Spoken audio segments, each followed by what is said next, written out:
Hey, what's up, y'all? It's Dr. Shonda, the culture psychologist. Today, we are here for a little culture talk. I want to hop into the conversation related to DJ Twitch Boss as well as his widow and some of the controversy that has been surrounding that specific topic. I will say I am not too happy about having to come on here to do this. And it's not about y'all. Of course, I missed y'all, but it's more so a me thing. So I actually recorded this earlier in the day.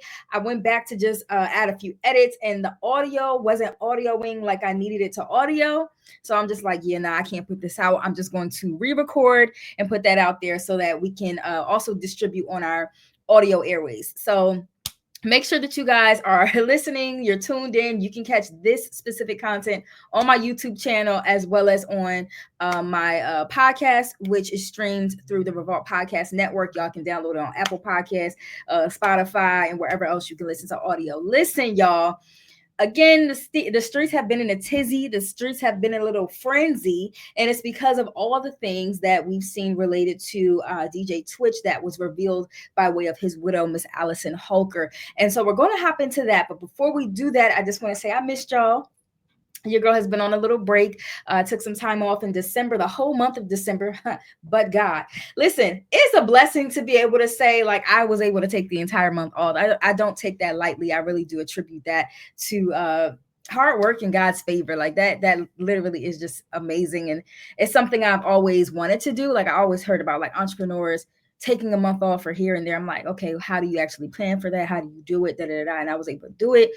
And so I'm grateful. I was able to write my book. Yes, I have a book coming out. I was able to engage in some, relaxation things, went to a cabin, spent time with my family, grieved. Like I just spent a lot of the time really allowing myself to, engage in the grieving process and not really feeling pressure to do the things that I typically would like to do with my family, such as watching holiday movies, cookies, and things of that nature. I was just good with just being with them and just grieving. So it was a good break to have, and I do appreciate the time that I was able to be away. And I'm also grateful to be able to be back and doing the things that I like to do. Before we hop into the topic, I also wanted to remind you guys that we are going to Africa, and I am taking you with me. That's right. One of my goals this year was to provide spaces of healing in unconventional ways. And I figured one of the ways that I can do that is by taking my people back to the motherland. So I want to take you with me. We are going to Egypt. So I just want to share this, share my screen with you really quickly. Real quick. Come on, somebody clap your hands in this place while I pull up this screen.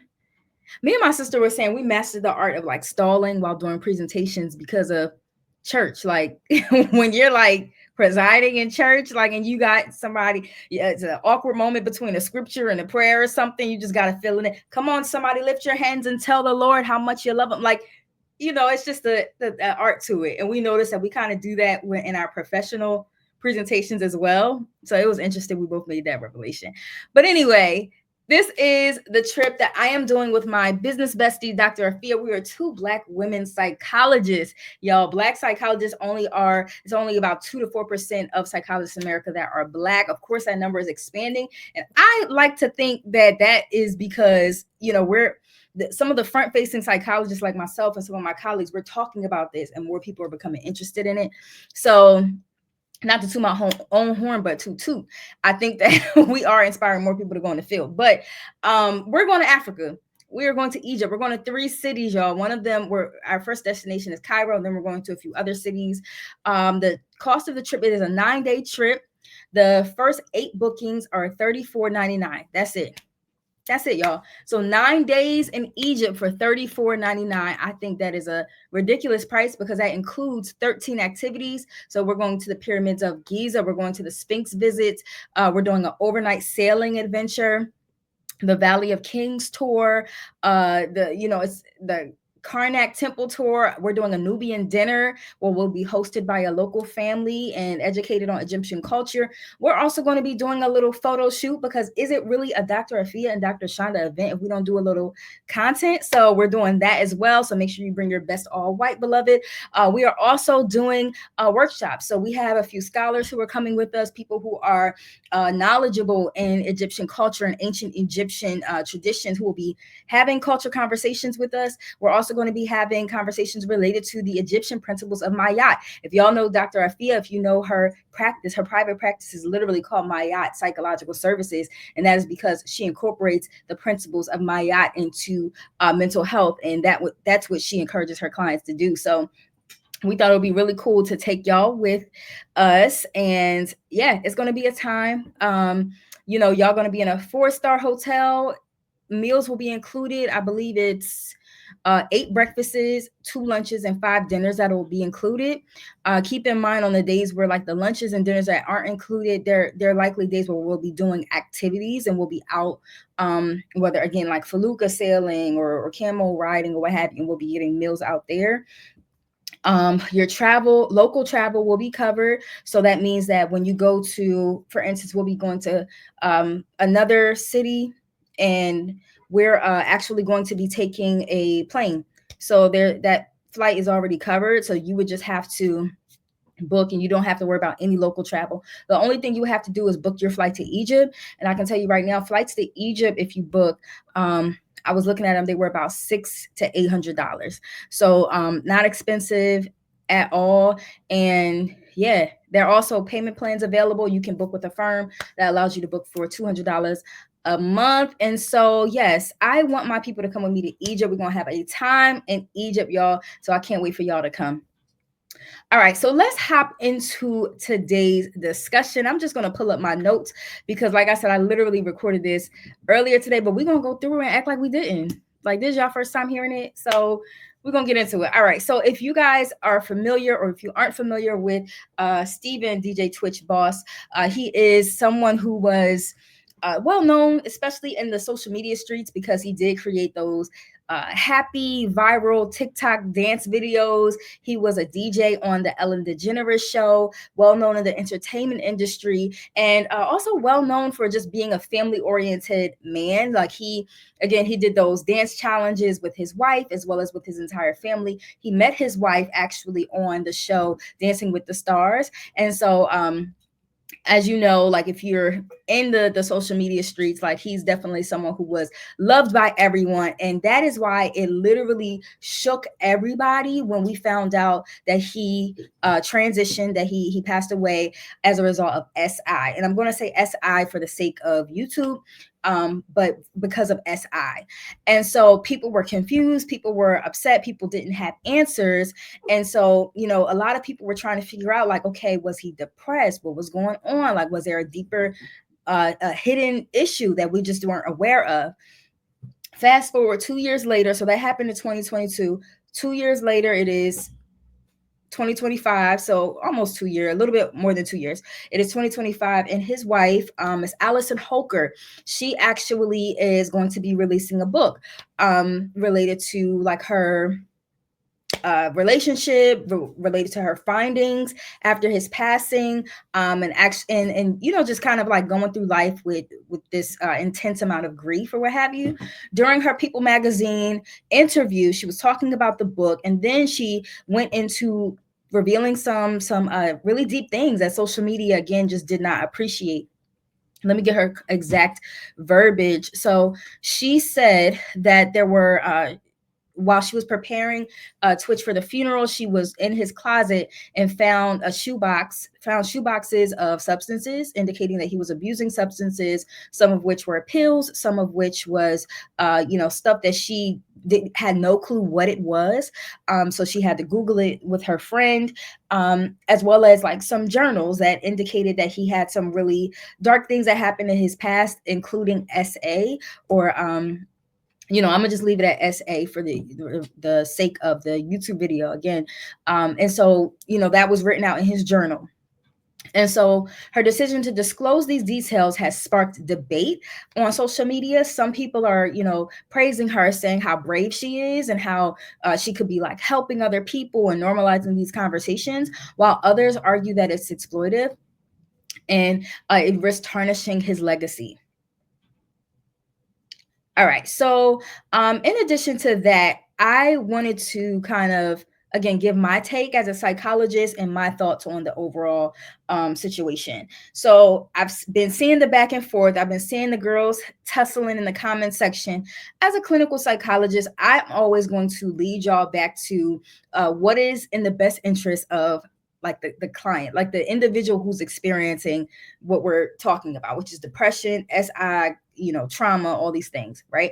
And because Twitch is a Black man, we know that there is a significant amount of like intersecting challenges that we have to address. It's not a black and white type of issue, right? Literally and figuratively. It's not just that. There's a lot of intersecting things here that we must consider when thinking about this specific conversation. So specifically the societal expectations for Black men, right? So if you're no stranger to my content, you know that we talk about Black people, we talk about Black mental health and the intersections of stigma, mental health, things of that nature. And then you factor in some more intersecting challenges, including gender, right? Being a Black man in America, right? That just further complicates things.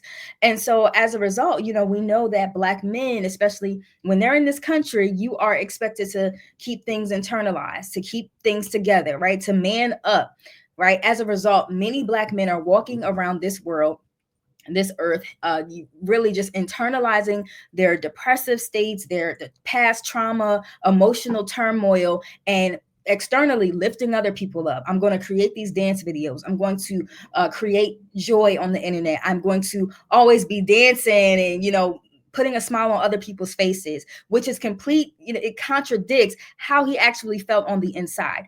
That is not specific to DJ Twitch. That is a lot of Black men in America.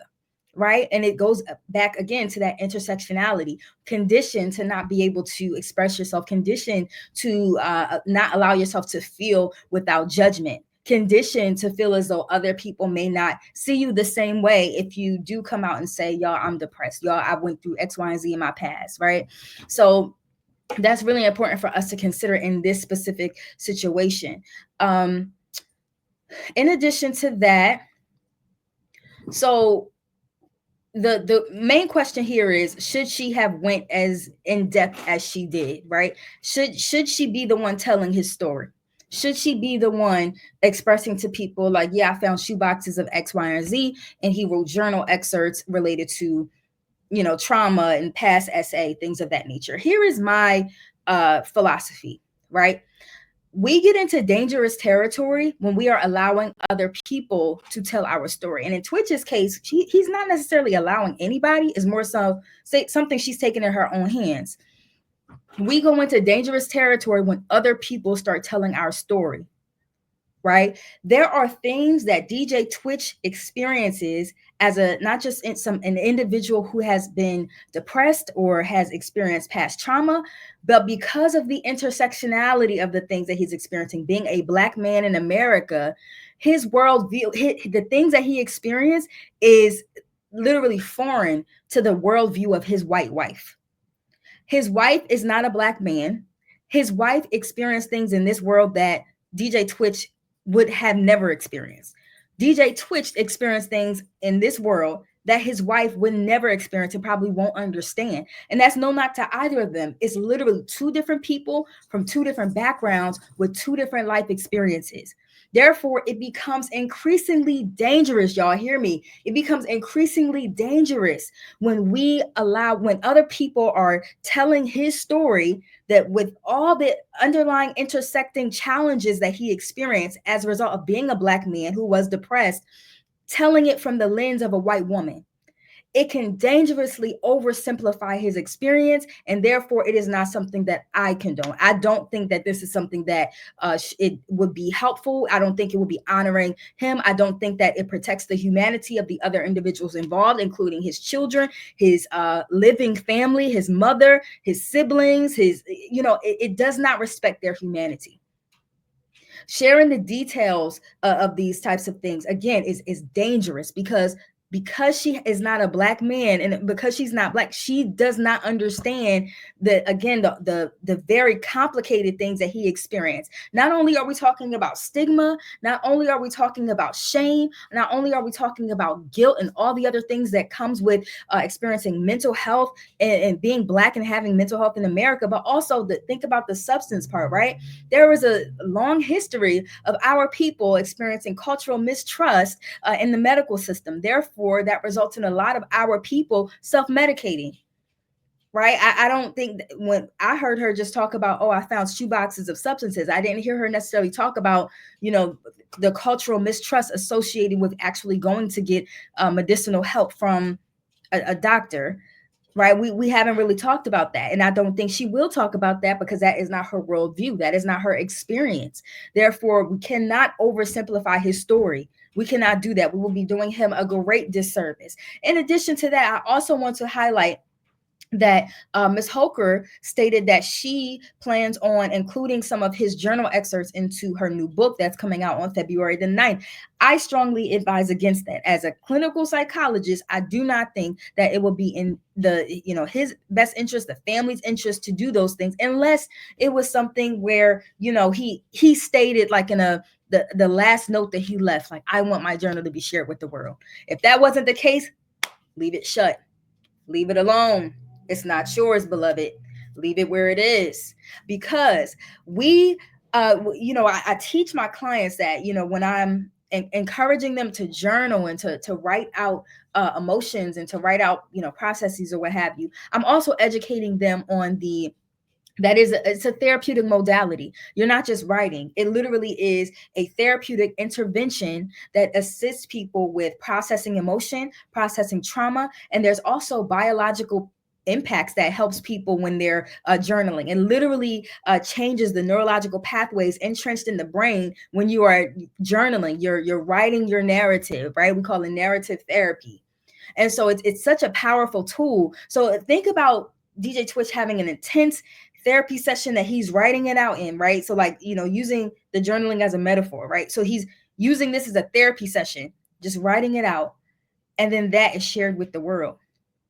The raw, uncut, unfiltered version of what he's experiencing, what he's thinking, what he's feeling, and that's shared with the world. I would hope that if these things are shared, there's a lot of, a lot of consideration taken into it, not going too much into detail, not sharing too much of his personal story. But again, it is not something that I believe would be in the best interest of the children and the family. We have to keep in mind that grief is a complicated process. Things like this overcomplicates it. It further complicates and further disrupts the process of grief. It becomes very difficult doing that.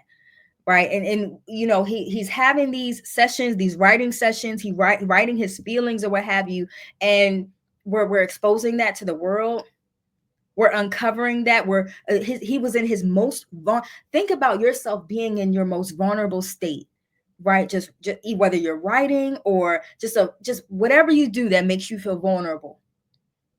And someone walks in, someone exposes it, someone takes a pic and passes it out, right? That's what we're kind of doing here. Right. We have to respect the humanity of individuals even beyond their passing. And so, so much damage that can be done with that. And also to mention my next point, going into like the children, right? So the children have a lot that they are going through. Not only are they experiencing grief, but also let's keep in mind that these are children who are biracial. Right. So we're talking about children who are going to be going through the stages of racial identity. Shout out to Dr. William Cross, who recently passed away, who developed the model of the racial identity models. But going through the stages of racial identity. What does it mean to have a white identity and a Black identity? Okay, what are the stigmas associated with these things? And on top of all the stigmas associated with SI and SA and all the things that they're learning about their father, right? Like we're just kind of like continuing to put hurdles in front of them, all because of this information that has been revealed. So lots of things to consider. I really hope that Ms. Holker has a psychologist or somebody involved if she plans to, share all this information. yeah, I really hope that somebody's involved with the kids and helping them to not navigate it, as well as with his family, to navigate that as well.